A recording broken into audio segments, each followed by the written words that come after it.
Hello student, last topic की जो problems बचे थे, जो फॉर्मूलेस के बारे में डिस्कस किया था लास्ट क्लास में, सोलबिलिटी एंड सोलबिलिटी प्रोडक्ट। उसमें जो दो टाइप्स की प्रॉब्लम्स आते हैं, Ksp that is solubility product, solubility given है तो, या कभी सोलबिलिटी प्रोडक्ट दिया है तो एस की वैल्यू निकालना होता है। और दूसरा, जब दो साल्ट या दो कंपाउंड जब मिक्स करते हैं तो जो साल्ट बनता है इधर दैट प्रेसिपिटेटेड आउट और नॉट, तो उसके लिए जो कंडीशंस बताए थे for the precipitation of any salt, for that salt the value of ionic product must be greater than solubility product. Ionic product की वैल्यू सोलबिलिटी प्रोडक्ट से ज्यादा होना चाहिए। तो और दूसरी बात ये एक, और जो सोलबिलिटी और सोलबिलिटी प्रोडक्ट का जो कैलकुलेशंस है, तो उसके लिए वो आप अगर कैलकुलेट करना है केएसपी की या एस की वैल्यू, तो अलग अलग, मतलब that depends on type of salt, type, number of cations and anions. On that basis आपको फार्मूला बनाना है। कौन सा? That is KSP is equal to x to the power x into y to the power y into s to the power x plus y, and x plus y क्या है? Number of cations and anions. तो कितने cations है वो salt में, कितने anions है, उसी के बेसिस पे आप फार्मूला बना सकते। तो लास्ट क्लास में डिस्कस किया था। तो आज का जो फर्स्ट प्रॉब्लम है सोलबिलिटी एंड सोलबिलिटी प्रोडक्ट के बेसिस पे, that is a solution is prepared by mixing equal volumes of 0.1 molar MgCl2 and 0.3 molar Na2 sodium oxalate Na2C2O4 at 293 kelvin. यानी ये दो सॉल्यूशन मिक्स किया है, दोनों सॉल्यूशन का वॉल्यूम सेम है। जैसे 10 ml एक सॉल्यूशन, दूसरा भी 10 ml। अब वॉल्यूम क्या हो जाएगा? सीधा सीधा जब दो सॉल्यूशन इक्वल वॉल्यूम्स के मिक्स करोगे तो, और वॉल्यूम अगर दोनों सॉल्यूशन का सेम रहा तो सीधी सी बात है वॉल्यूम डबल हो जाएगा। 10 ml 20 ml। और जब सॉल्यूशन का वॉल्यूम डबल होगा तो कॉन्सेंट्रेशन बिकम हाफ, जो भी होगा कॉन्सेंट्रेशन। तो जैसे MgCl2 है मैग्नीशियम, और प्रेसिपिटेशन किसका? MgC2O4, यानी Mg ions and C2O4 dinegative ions. तो ये दोनों का जो कॉन्सेंट्रेशन है मिक्स करने के बाद, वॉल्यूम जब डबल होगा, इक्वल वॉल्यूम मिक्स करोगे तो volume become double and concentration become half. तो इसका कॉन्सेंट्रेशन पहले, मिक्सिंग के पहले कॉन्सेंट्रेशन ऑफ MgCl2 0.1 था, तो हाफ होने का मतलब है 0.0, इसका 0.1 का 0.05 और इसका हाफ होगा 0.15। तो कॉन्सेंट्रेशन बिकम हाफ। तो आयनिक प्रोडक्ट, जो आयंस का कॉन्सेंट्रेशन, उसका प्रोडक्ट देखो, मतलब आयनिक प्रोडक्ट, और बाद में इसके साथ कंपेयर करना है वैल्यू किसकी ज्यादा है। अगर आयनिक प्रोडक्ट की वैल्यू ज्यादा आती है, if it is greater than 8.56 into 10⁻⁵, then this salt would precipitate. तो इसी टाइप से, तो सबसे पहले ये दोनों का अलग से कॉन्सेंट्रेशन चेक करते हैं और दोनों का प्रोडक्ट क्या आएगा, MgC2O4। रिएक्शन लिखने के बाद जो प्रेसिपिटेशन होगा उसके जो केएसपी की वैल्यू है, वैल्यू ऑफ केएसपी और आयनिक प्रोडक्ट, वो कंपैरिजन करना है। और कंपैरिजन के बाद अगर आयनिक प्रोडक्ट की वैल्यू ज्यादा आती है तो समझ जाओ प्रेसिपिटेशन होगा। If it is a less than KSP then precipitation would not takes place, तो प्रेसिपिटेशन नहीं होगा।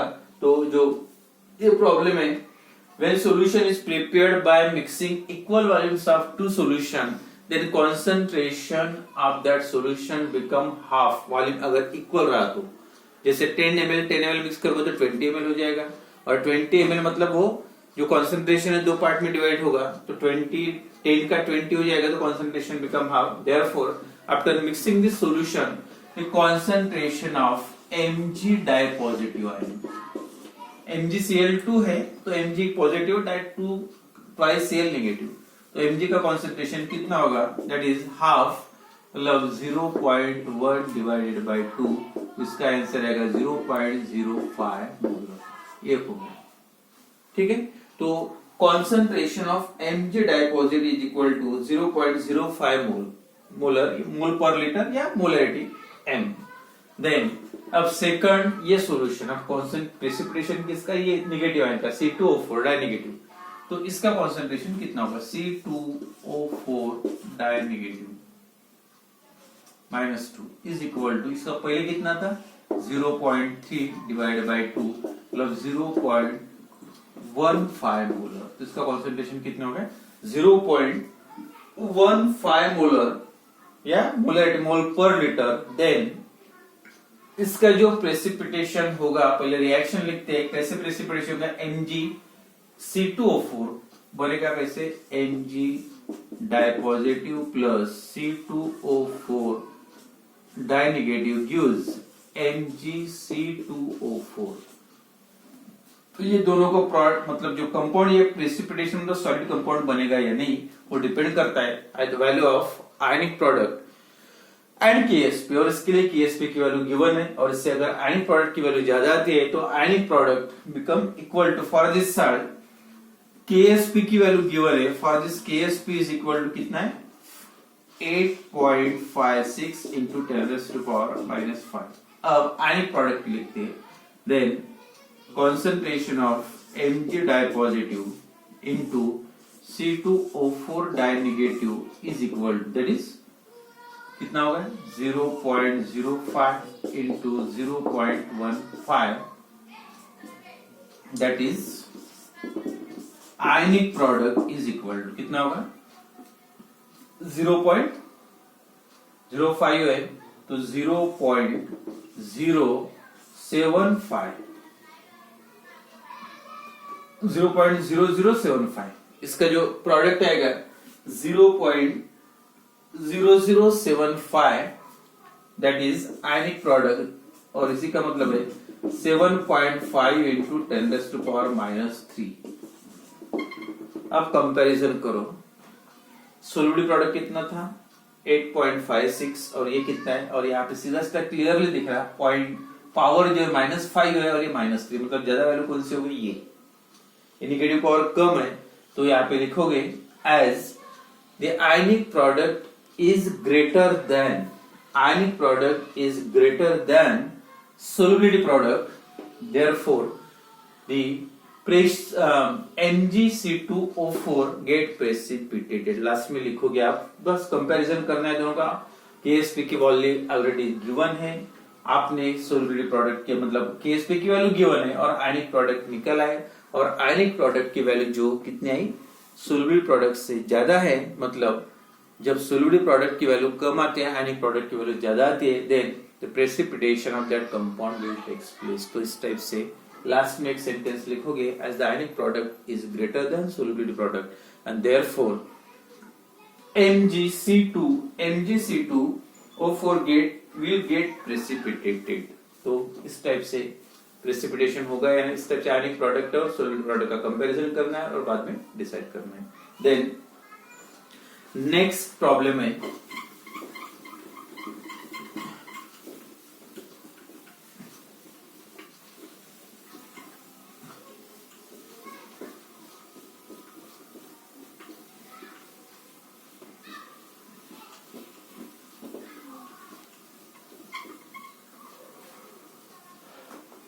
KSP की वैल्यू गिवन है और KSP की वैल्यू गिवन है और S की निकालना है, S की वैल्यू गिवन है तो KSP की वैल्यू निकालनी है।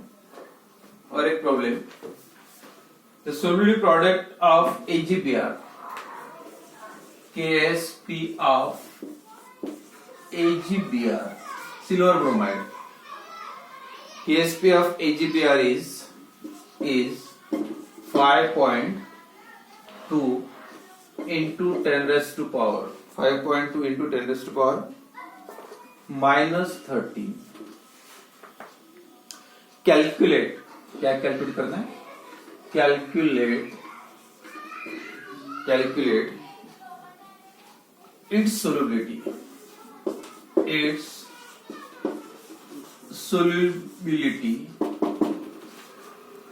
calculate its solubility in mole per dm cube, in mole per dm cube and gram per dm cube. बस मॉलिक्यूलर वेट से डिवाइड कर दोगे तो ग्राम पर dm क्यूब मिल जाएगा। Molar mass of AgBr, molar mass of AgBr है 187.8, bracket में दिया है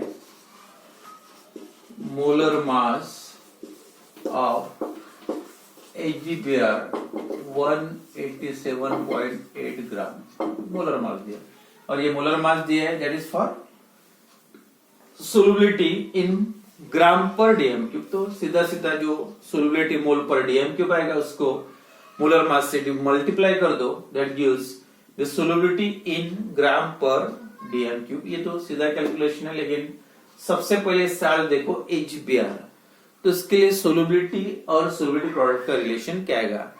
आयनिक रिएक्शन, सबसे पहले आयनिक रिएक्शन क्या रहेगा? AgBr sparingly soluble salt that gives Ag positive plus Br negative, मतलब 1 cation और 1 anion, that is X is equal to 1 and Y is also equal to 1। तो फार्मूला क्या है?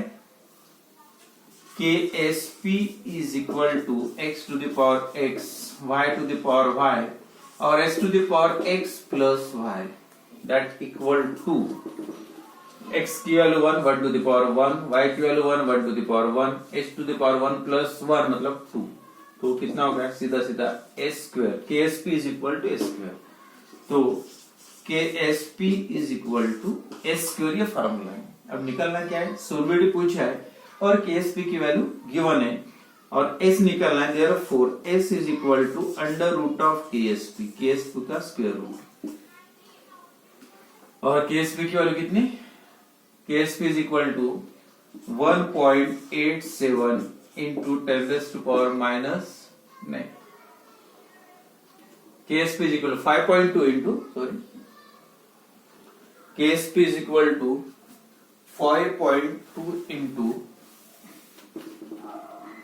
5.2 into 10 raised to power minus 13 और इसका square root.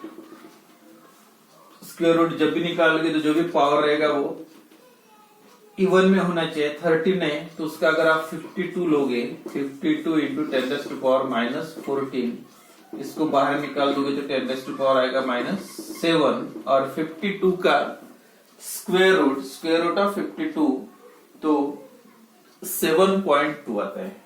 52 का square root 7.2 into 10 raised to power minus 7, that is mole per dm cube is the solubility of that AgBr। और second जो question पूछा है 7.2 into 10 raised to power minus 7 mole per dm cube, लेकिन question किस में पूछा है? दोनों इसमें, इन मोल per dm cube and also in gram per dm cube। और ग्राम पर dm cube के लिए S is equal to 7.2 into 10 raised to power minus 7 into 187.8, दोनों का प्रोडक्ट, और दोनों का जो भी प्रोडक्ट आएगा that is solubility in 1.35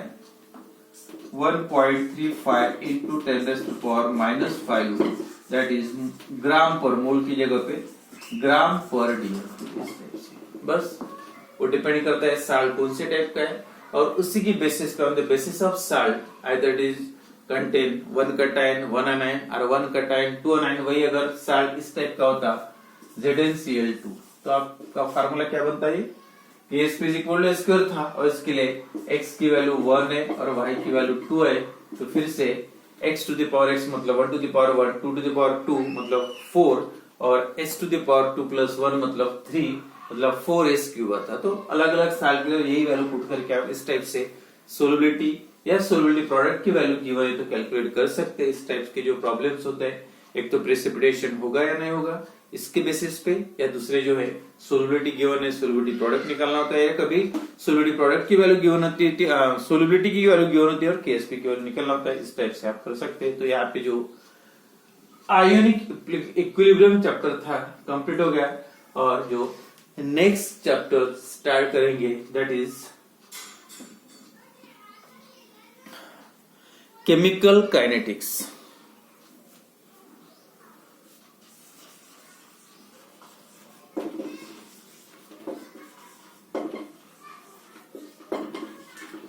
next chapter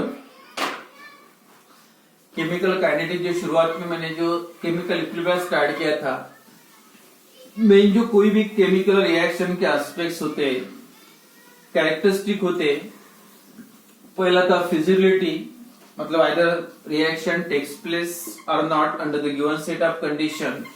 जो इसका आंसर है वो आंसर के लिए आपको यूज करना है थर्मोडायनेमिक्स चैप्टर। सेकंड था extent of reaction. Extent of reaction का मतलब कितना रिएक्टेंट का कन्वर्शन प्रोडक्ट में होगा जब रिएक्शन रिवर्सिबल होते हैं, इनकम्प्लीट होते हैं, तो कितने प्रोडक्ट का कन्वर्शन कितने रिएक्टेंट में हो सकता। तो उसका आंसर कौन सा चैप्टर दिया था, मतलब दे सकते, दैट इज केमिकल इक्विलिब्रियम। और जो थर्ड एस्पेक्ट से कैरेक्टरिस्टिक था, that is the rate of chemical reaction, the speed of chemical reaction. That जो इसका आंसर जो देता है, the name of that chapter is chemical kinetics. 4 marks का है विद ऑप्शन और without option. Without option 4 marks है और विद ऑप्शन है टोटल 6 मार्क का। Next chapter chemical kinetics. तो पहले उसका इंट्रोडक्शन, जो केमिकल रिएक्शंस है, द केमिकल रिएक्शंस आर जैसे 2 टाइप्स के केमिकल रिएक्शन होते हैं।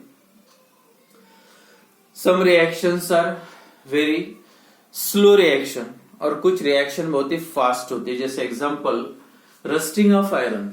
आयरन को रस्टिंग के लिए कितना टाइम लगता है, 15 या 20 दिन में रस्ट फॉर्म होता है in the presence of oxygen and water, air and water. तो that reactions are very very slow reaction. और दूसरे कैटेगरी के रिएक्शन होते हैं, that reactions are very very fast reaction. For example acid react with base and form a salt and water. वो reaction बहुत ही fast होती है।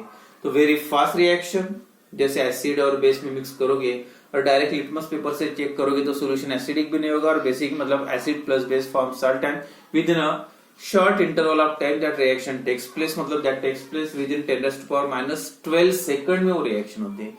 तो कुछ रिएक्शन बहुत फास्ट होते हैं, कुछ रिएक्शन बहुत स्लो होते हैं। जनरली वो इनऑर्गेनिक रिएक्शन कुछ फास्ट भी होते हैं, स्लो, बट जनरल जो ऑर्गेनिक रिएक्शन होते हैं that takes place at moderately slow rate, मतलब ज्यादा फास्ट भी नहीं और ज्यादा स्लो भी नहीं।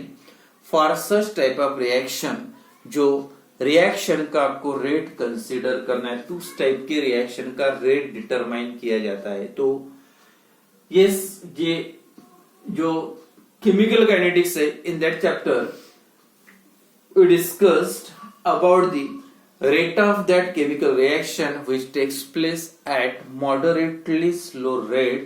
और उसकी जो डेफिनेशन है, chemical kinetics it is a branch of again physical chemistry that deals with, क्या क्या स्टडी करना है, that deals with the study of, that deals with the rate of chemical reaction, मतलब केमिकल रिएक्शन का rate, chemical reaction की speed, rate of chemical reaction एक।